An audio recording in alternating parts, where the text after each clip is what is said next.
Hi friends, இன்றைக்கி new மாமா இருக்கிற எல்லாத்துக்கும் யூஸ்ஃபுல் ஆகிற ஒரு டாப்பிக்கை பற்றி தான் இன்றைக்கி பார்க்க போகிறேங்க.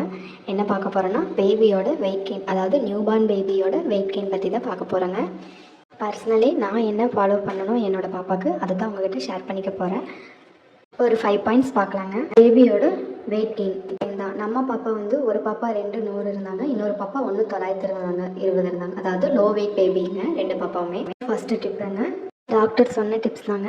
நான் பர்சனலி ஃபாலோ பண்ணி வெயிட் கெயின் இன்க்ரீஸ் ஆனதை தான் உங்களுக்கு சொல்ல போகிறேன். எந்த ஒரு சைட் எஃபெக்ட்டும் இல்லாததுங்க இது. 2 hours ஒன்ஸ் கண்டிப்பாக ஃபீட் பண்ணியே ஆகணுங்க.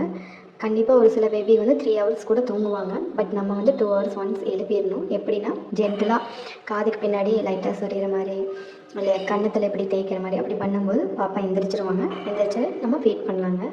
செகண்ட் இம்பார்ட்டன்ட் டிப்ஸ் என்னென்னா, கண்டிப்பாக பேபி ஃபீட் பண்ணி முடிச்சு ஒரு 15 minutes நீங்கள் வந்து மடியிலேயே வச்சுட்டு அதுக்கப்புறமா எடுத்து தோலில் போட்டு லைட்டாக பர்ப் பண்ணணுங்க.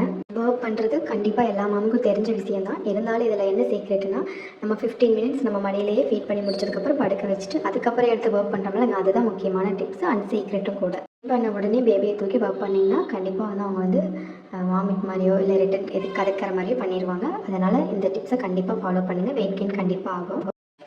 நெஞ்சுக்குழியில் ஏர்லாம் காய்க்கும். அதனால் வந்து அவங்க வந்து வாமிட் பண்ணுவாங்க, கதக்குவாங்க. அது 10 minutes வந்து ரெஸ்ட் கொடுத்துட்டு அதுக்கப்புறமா எடுத்து பர்ப் பண்ணுறது ரொம்ப நல்லதுங்க. இந்த பர்ப்பிங்லேயே ஒரு முக்கியமான விஷயம் ஒன்று இருக்குங்க. இந்த ஏர்லாக் வந்து உடம்புல அங்கங்கே கொஞ்சம் கொஞ்சமாக பிடிச்சிருக்கும். அதனால் வந்து அவங்களுக்கு சொல்ல தெரியாது இல்லைங்களா, அதனால் அழுவாங்க. கண்டிப்பாக நைட்டில் சுடுதண்ணி வச்சு க்ளீன் பண்ணிவிட்டு நல்லா ஒரு மசாஜ் பண்ணி விட்டிங்கன்னா இந்த பெயின் எல்லாம் ரிலீஃப் ஆகிடும். மார்னிங் டைம் கண்டிப்பாக எக்ஸசைஸ் கொடுங்க. அப்போ கண்டிப்பாக அதுவும் ரிலீஃப் ஆயிரும். மோஷனுக்கும் ஹெல்ப்ஃபுல்லாக இருக்கும் இந்த எக்ஸசைஸ் மார்னிங் டைம் கொடுக்குறது. தேர்ட் டிப் என்னென்னா, ரொம்ப ரொம்ப இம்பார்ட்டன்ட் டிப்புங்க. கண்டிப்பாக நீங்கள் டம்மி டைம் ஃபாலோ பண்ணுங்கள். நியூ பார்ன்லேருந்தே ஃபாலோ பண்ணுங்கள், ரொம்ப நல்லது. சீக்கிரமாக தலையும் நிமிர்ந்துக்குவாங்க. உங்களுக்கு வந்து அவங்களோட கேஸ் ரிலீஃப்க்கும் ரொம்ப யூஸ்ஃபுல்லாக இருக்கும். அதாவது ரொம்ப நியூ பார்னாக இருக்கும்போது நீங்கள் மடியில் வச்சு பண்ணுங்கள். டம்மி டைம்னால் வேற ஒன்றும் இல்லைங்க, பாப்பாவை குப்பரை படுக்க வச்சுருக்கிறது, அவ்வளோதான். வந்து கீழே தரையில் ஒட்டிடக்கூடாது, ஏன்னா மூச்சு விட்டுருக்க உங்களுக்கு சிரமமாயிரும். தலைப்பகுதி நீங்கள் கைக்கு வச்சு பார்த்துக்கோங்க. வயிற்று பகுதியும் நெஞ்சு பகுதி மட்டும் உங்களோட மடியில் படுக்கும்போது உங்களோட காலில் இருக்கிற மாதிரி பார்த்துக்கோங்க. ஃபோர்த் டிப் வந்து யூரின் அண்ட் மோஷன் போகிறத நீங்கள் கால்குலேட் பண்ணி வச்சுக்கோங்க. கண்டிப்பாக ஒரு பேபி வந்து ஒரு 7 times 6 times யூரின் போவாங்க. மோஷன் வந்து நிறைய டைமும் போவாங்க, ஒரு நாளைக்கு ஒரு டைமும் போவாங்க. அது வந்து நார்மல். ஒரு சில பேபிஸ் வந்து ஒரு நாளைக்கு 10 times மோஷன் போவாங்க, ஒரு சில பேபிஸ் ஒரு நாளைக்கு ஒரு டைம் போவாங்க. மேக்ஸிமம் 2 time மோஷன் கண்டிப்பாக போகணும். 6 to 7 times கண்டிப்பாக யூரின் போகணும். அதை கண்டிப்பாக நீங்கள் பார்த்துக்கோங்க. மோஷன் கலர் வந்து பிளாக் கண்டிப்பாக இருக்கக்கூடாது. நியூ பார்ன் பிறந்த அந்த 3 days மட்டும்தான் பிளாக் கலர் மோஷன் போகணும். அதுக்கப்புறம் கண்டிப்பாக வந்து மோஷன் பிளாக் கலர் போகக்கூடாது.